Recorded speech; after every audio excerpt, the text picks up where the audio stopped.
Welcome once again, ladies, gentlemen, to DAZN MMA. Sean O'Connell, the outlaw Dan Hardy. Lots to talk about in the sport of mixed martial arts and everything adjacent to the sport of mixed martial arts. And that's where we're at with Jake Paul right now. I think still adjacent to MMA. He signed with the PFL, something I'm very excited about, something we're very excited about in the Professional Fighters League, where I am the voice. He's still boxing, right? And we saw not so long ago him take his first professional loss. The first time he fought a real boxer.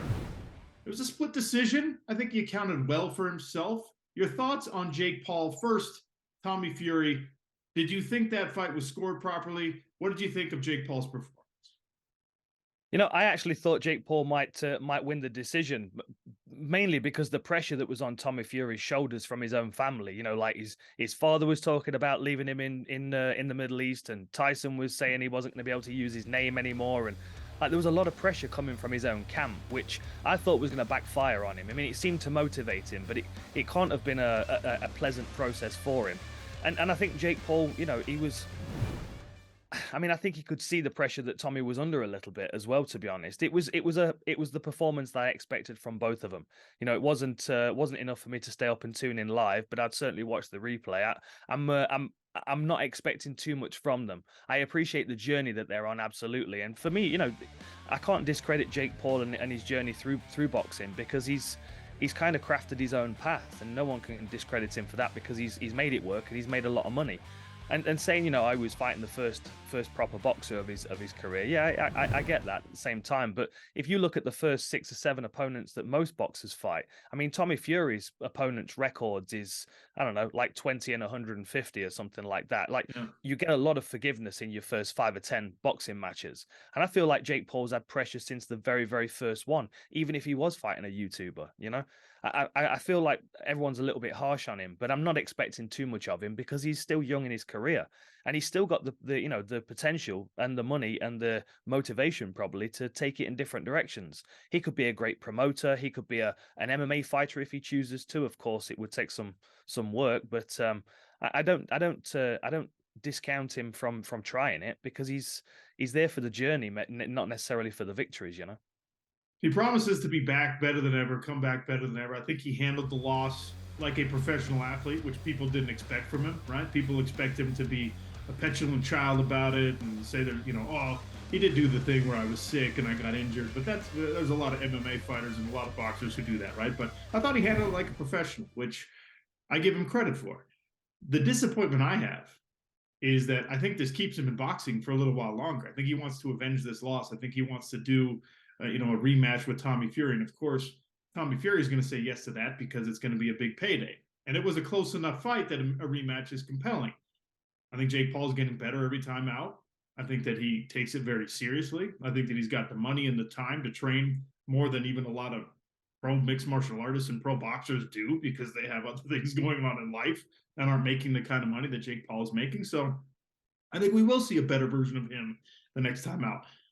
He signed with the PFL. I want to see him make the transition. I want to call the Jake Paul fight in early 2024 at the very latest, right? I don't think we'll see it in 2023, but I think that him trying to avenge a loss in boxing keeps him focused on boxing for a little while longer. And of course, that delays the invested time as a mixed martial artist. He's already a good wrestler, right? Good enough. He wrestled in high school. He and his brother were like pretty high level high school wrestlers, but there's a huge difference between the wrestling you experience there and what you experience inside of a mixed martial arts cage, as we all know. That's my only real disappointment with the loss to Tommy Fury, is I think it keeps Jake too focused on boxing for too long, for me. Yeah, I mean, that is a good point to make. And I also think it affects Tommy Fury's options as well. You know, you kind of can't go from a fight against Jake Paul to going back to the opponents he was fighting before Jake Paul. You know, now, you know, he has to take a step up in competition because there are more eyes on him. But I agree. I think Jake Paul will stick around, and I think he'll fight Tommy Fury again. And I think he's got a good chance of beating him the next time around. Crossing over to mixed martial arts will be interesting. You know, it would need a good few months, but as you said, he's got the money and he's got the resources around him to basically situate him wherever he needs with the right people around him to improve quickly. puts that old wrestling background into practice with the new techniques that he's learned from boxing, and he picks the right opponent for his first couple of MMA fights, and he might not be dealing with ankle locks in his pro debut. It's all about fight selection as well. And I think there are some interesting fights out there for Jake Paul in mixed martial arts, but of course, he would it would be all about sprawl and brawl for the first few fights, I would imagine.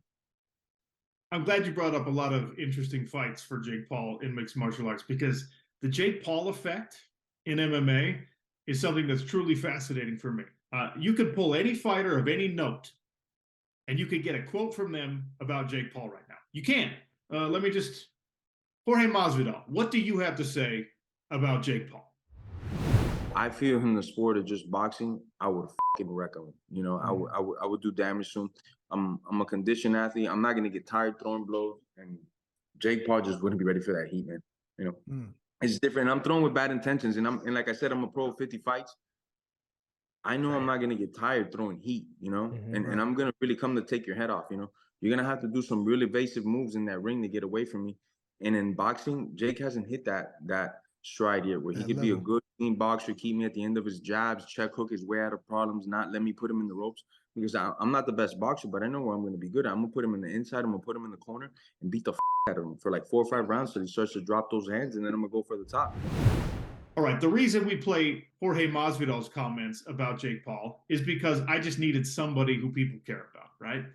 Find me most mixed martial artists who actually have a fan base, and there's a quote out there about Jake Paul and what they would do against Jake Paul and how Jake Paul can't hang with them, or I want to fight Jake Paul. Jake Paul, if you really want to know what it's like, come fight me, right? Is there a Dan Hardy quote yet? Is there one? Does the Outlaw have a Jake Paul call out? Because the DAZN MMA, this is your opportunity, Dan Hardy. Go ahead. Look, I've already said I'd fight Jake Paul. I don't mind. I'd fight him in boxing as well as mixed martial arts. And I was waiting for a call when Tyron Woodley went missing, because I thought, he was avoiding a fight with me as well. So I thought, I have heard from Jake Paul's manager a couple of times, but my phone's not rang for a fight contract yet. But look, hey, who knows? I mean, I'm an old guy. I've been out for 10 years. If he decides he's crossing over to mixed martial arts, he wants to fight a kickboxer who's not got very good wrestling, I'm your guy. You know that. My wrestling's terrible. My jiu-jitsu is non-existent. So he knows he's going to get a striking match with me. I think there are a lot of interesting matchups for him. But of course, he's going to have to choose it very, very carefully.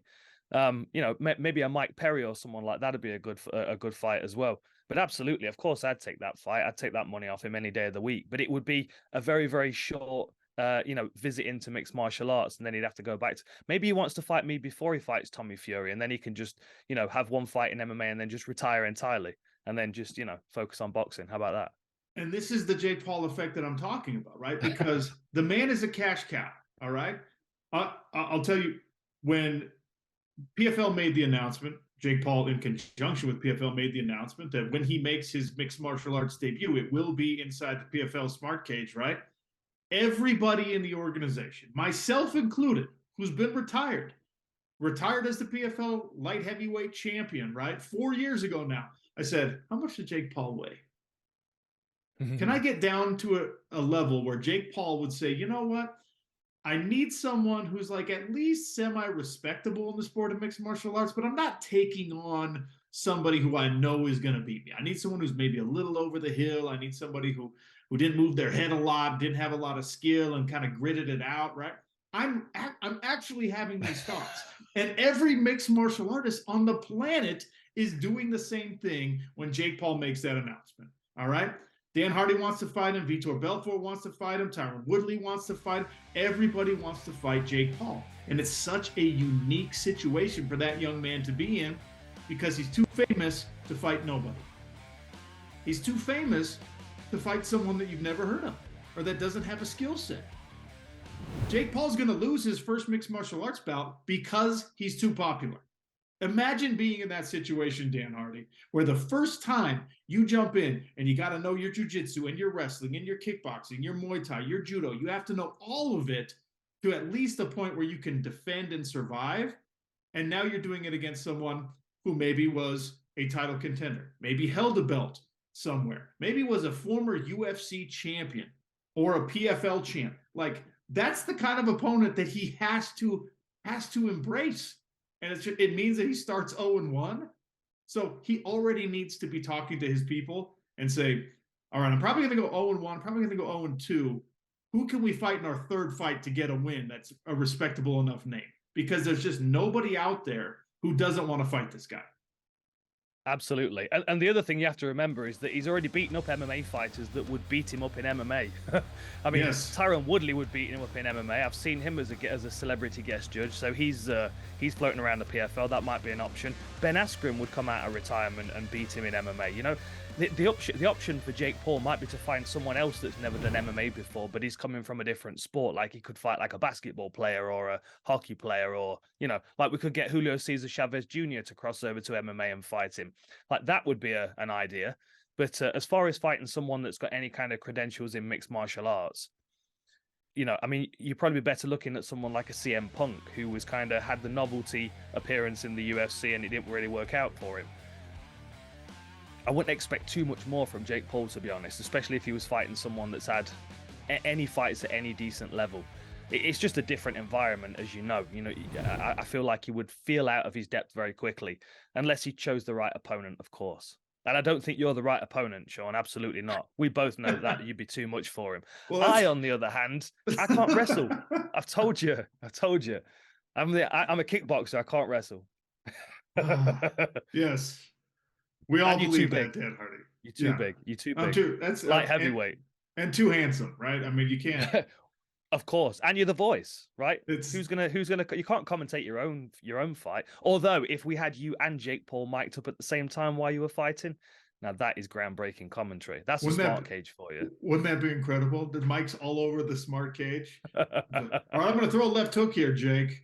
Jake, how does it feel when I'm going knee on belly and pounding on you? Is the hammer fist hurt more, or does the left hook hurt more? Right? Like this could be groundbreaking. This could be brand new. Absolutely. It's a really, I think Jake Paul takes it seriously, right? Yeah. And that works to his detriment when it comes to a crossover into mixed martial arts. He's fighting pro boxers now, fighting a real pro mixed martial arts who has a name that people have heard of and care about and will buy a pay-per-view to watch. It's not someone you could beat. It just isn't, right? CM Punk is probably the right opponent for him. We'll see.